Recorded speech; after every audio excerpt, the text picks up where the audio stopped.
Sudhakantha doctor Bhupen হাজৰিকাদেৱৰ বিভিন্ন গীতত দেশ মাতৃৰ প্ৰতি তেখেতৰ গভীৰ মৰম আৰু ভালপোৱা প্ৰকাশ পাইছে। তাৰেই এখনি বিক্ষিপ্ত ছবি এই নাটিকাত তুলি ধৰিবলৈ প্ৰয়াস কৰা হৈছে। নাটিকাখনি পৰিৱেশনত অনিচ্ছাকৃতভাৱে ৰৈ যোৱা সকলোবোৰ ভুল ভ্ৰান্তিৰ বাবে আমি প্ৰথমেই আপোনালোকৰ ওচৰত ক্ষমা বিচাৰিছোঁ।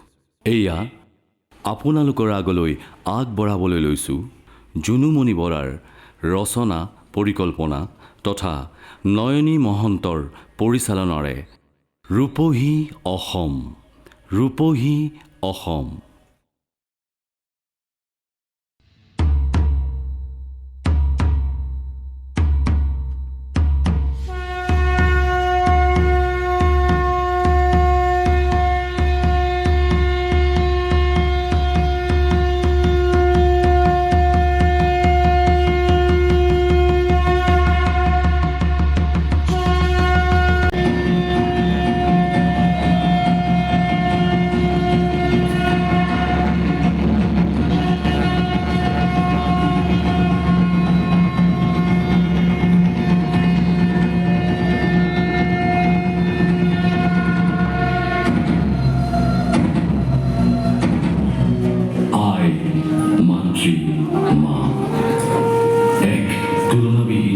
স্বৰ্গীয় শব্দ, যি শব্দৰ গুঞ্জনে মনলৈ আনি দিয়ে এক গভীৰ প্ৰশান্তি।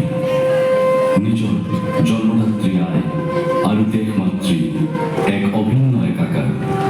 সেই একেগৰাকী মাতৃৰ ৰূপতেই দেশ মাতৃৰ ৰূপটো সজীৱ হৈ উঠে।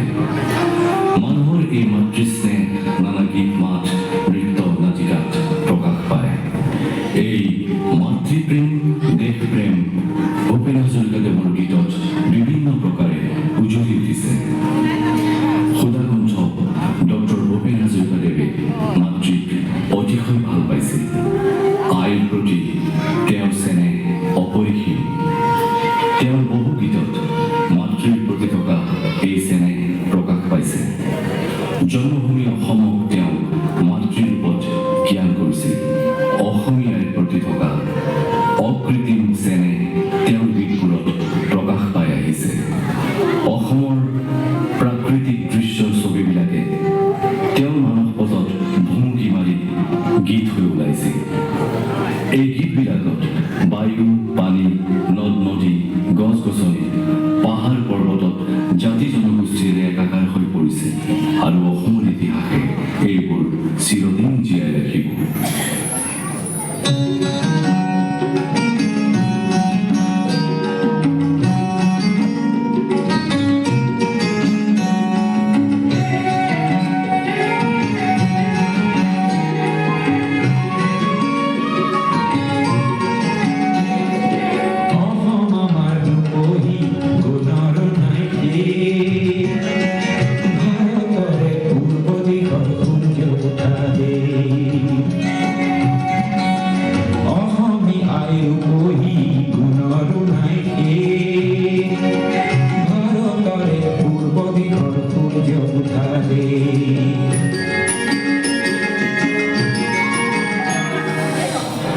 অসমৰ মাটিত জোনৰ জোনাক স্থিতিকি পৰা তেওঁ দেখিবলৈ পাইছে।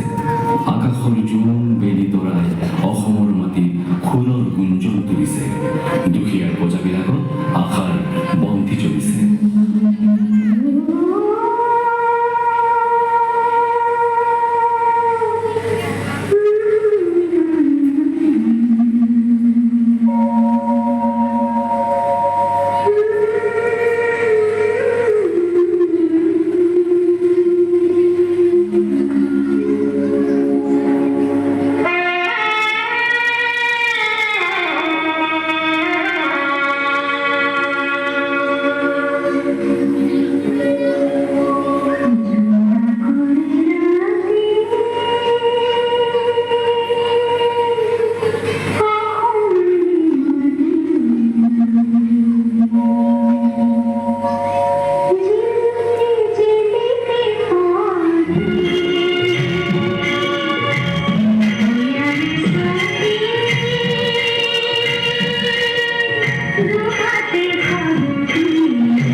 চিৰকাল প্ৰবাহিত হৈ আছে।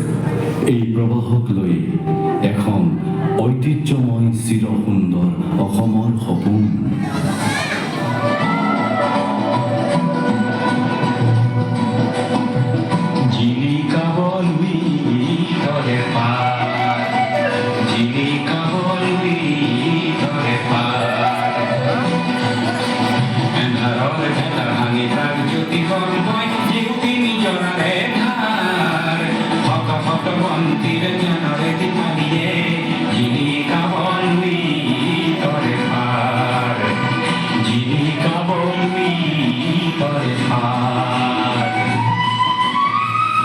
সময়ে বাগৰাই অনা মাহ ঋতু কেৱল প্ৰতিটি মাহ ঋতুৱেই নহয়, ই মানুহৰ প্ৰচুৰ আশা আকাংক্ষা আৰু সম্ভাৱনাৰ এক বাংময় ৰূপ।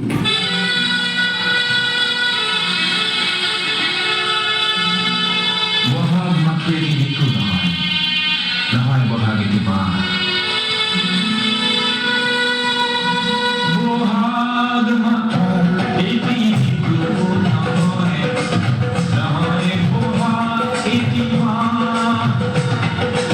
অসমীয়া জাতিৰ পিতায়ো ৰেখা, গণজীৱনৰ ইতিহাস, গণজীৱনৰ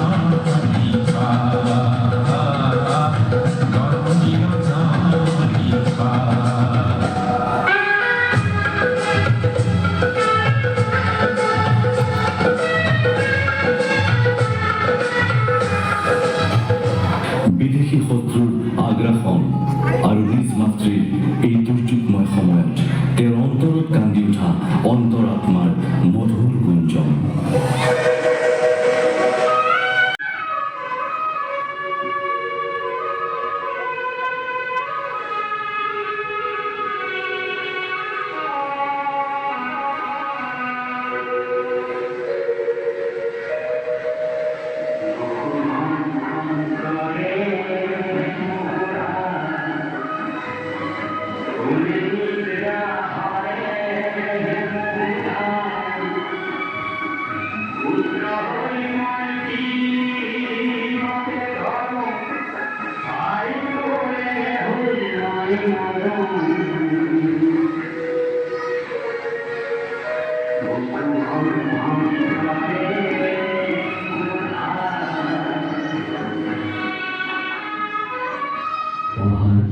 আৰু ভয়ানক বিলাই তেওঁ সোণৰ সপোন লৈছে।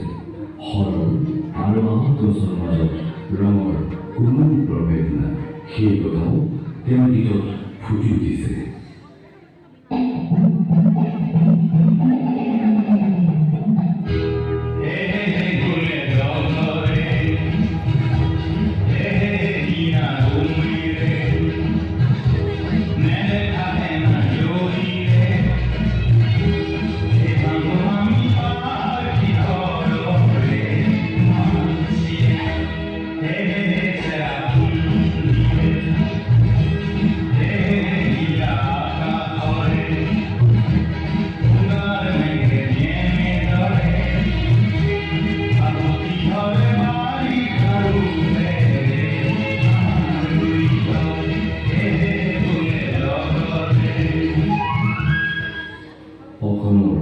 প্ৰতিখন নদীৰ সৌন্দৰ্য আৰু গভীৰতাই তেওঁ আপ্লুত কৰি তুলিছে। এই নদীৰ পাৰত বসবাস কৰা বিভিন্ন জাতি জনগোষ্ঠীৰ জীৱন প্ৰবাহ আৰু জীৱনৰ মাদকতাই গীতত এক প্ৰাণময় ৰূপ লাভ কৰিছে।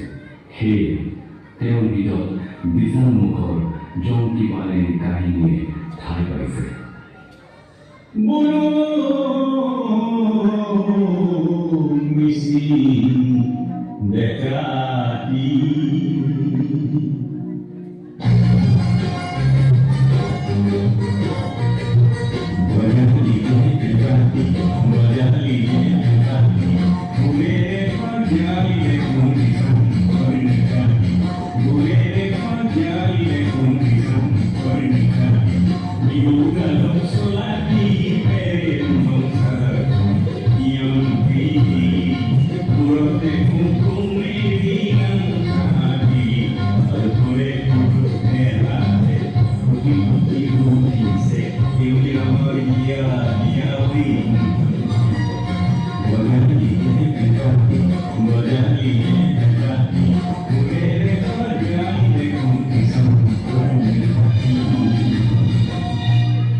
সংস্কৃতিৰ ছবি অসমৰ বিভিন্ন জনগোষ্ঠীৰ সামূহিক মিলন অসমৰ জাতীয় জীৱন সাতন সুৰক্ষীয়া অসমীয়া জাতি জনগোষ্ঠীৰ সংস্কৃতি একাকাৰ হৈ অসমৰ বায়ু পানী মাটি সেৱন কৰি অসমীয়া সংস্কৃতি প্ৰবল সোঁতত ঢালিত হৈছে।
Hey,